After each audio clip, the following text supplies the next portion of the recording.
Hello everyone, this is Tata Subramaniam here, and it has been a long time since I posted my last video. And today I am going to talk about not about a particular movie, but in general about the film industry. So when I say in general about film industry, I mean how the films got originated in the first place, what was the history of filmmaking, and how the film industry has progressed from its earlier technology to the present one, and what were those remarkable changes that were there. So let's begin with this. The number one thing is the original film, the very first film was shot in 1890s during that era, and basically the first shot that was ever taken, which can be considered as a film, is a 2-minute long clip of a family, which is essentially the children of the members of the family are going in circles. So that is the first ever clip that was taken, and that can be considered as the first ever film that has been taken. So that's the number one. Number two is earlier film industry, that is the films did not accompanied with a sound. They were always silent films.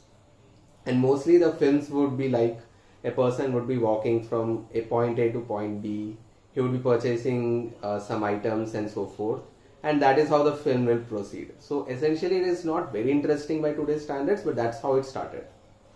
So in order to account for that silence in the film, many times there would be a band which will be playing in the theaters, or we can they were not called theaters at that time. So we can say that when the scene was going on, the bands were playing to accommodate for the boring, mundane nature of the scene. So that is the number two task, number two interesting fact. Number three is the earlier films, that is the camera in which it was used, they were shot at 16 FPS. FPS is nothing but frames per second. Now I want to mention another interesting fact regarding frames per second. Frames per second is nothing but whenever we watch a movie, whenever we watch a video clip, the video clip is essentially not a continuous clip. It is actually a series of photographs, if I want to put it very simply, and those photographs move so quickly that it looks like a real-time motion film. So earlier, this same thing, that is, it goes in continuous fashion in the form of reels, that it gets attached to the projector, and that's how it works. So why 16 FPS? So 16 FPS by today's standards is little slow, but it started out like that. Now why it cannot be any other value? So this is because human eye can see,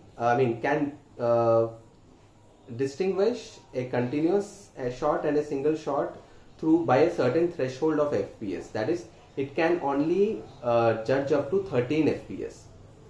So basically, it is the minimum speed. 13 FPS is the minimum speed that the human brain needs in order to process the consecutive images as one. So I reiterate again, 13 FPS is the minimum speed that the human eye can process to consider that clip as a continuous one. Anything below that, you can easily distinguish that there are different frames in that. So of course, you can always distinguish from one scene cut to another in earlier films. If you can see in black and white, or even if you can see colored movies which came later on, you can definitely see that it's not a continuous shot, it's a single shot. But apart from that, you can really feel that this is going very slow. Today, by today's standard, it goes at 25 frames per second as well. So that's about regarding the frames. The next one is the first feature film that was being filmed. When I say the first feature film, it's like 3 hours, 4 hours long. It got filmed in 1906, and it was an Australian movie. So the movie was the story of the Kelly Gang, the Australian movie.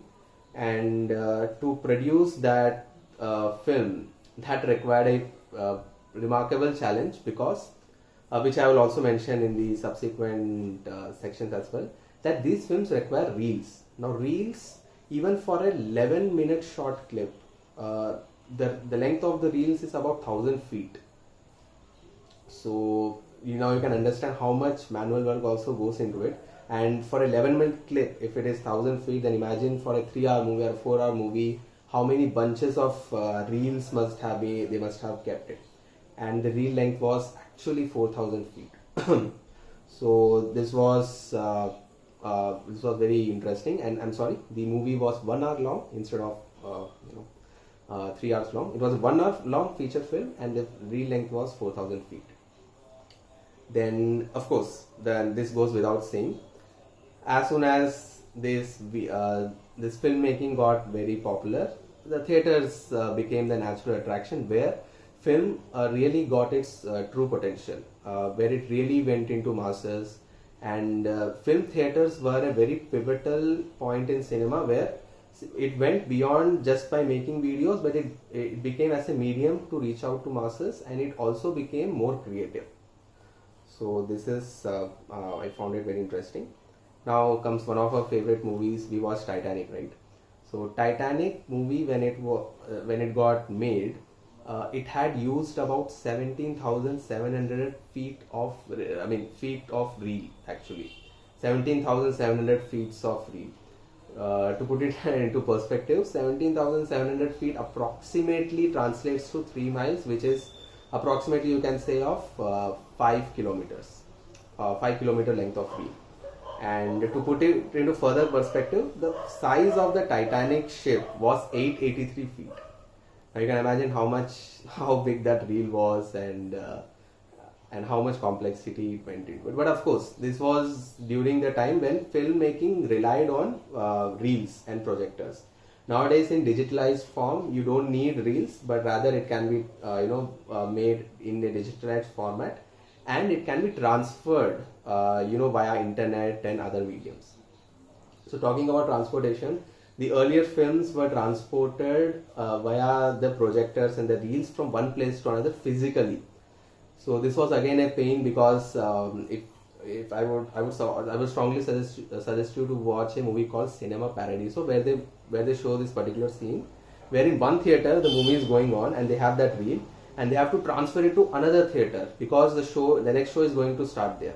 So this person in bicycle will go from one place to another, which is kilometers apart, just to take that piece of reel and to show it in another theater.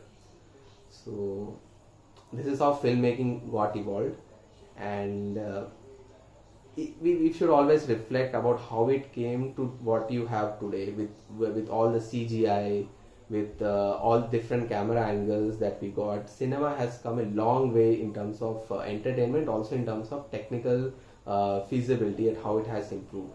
So it's also, in my opinion, important to understand from where it came from and now how to where it has been now. So yeah, that's it from my side. This is Tata Subramaniam signing off. Thank you.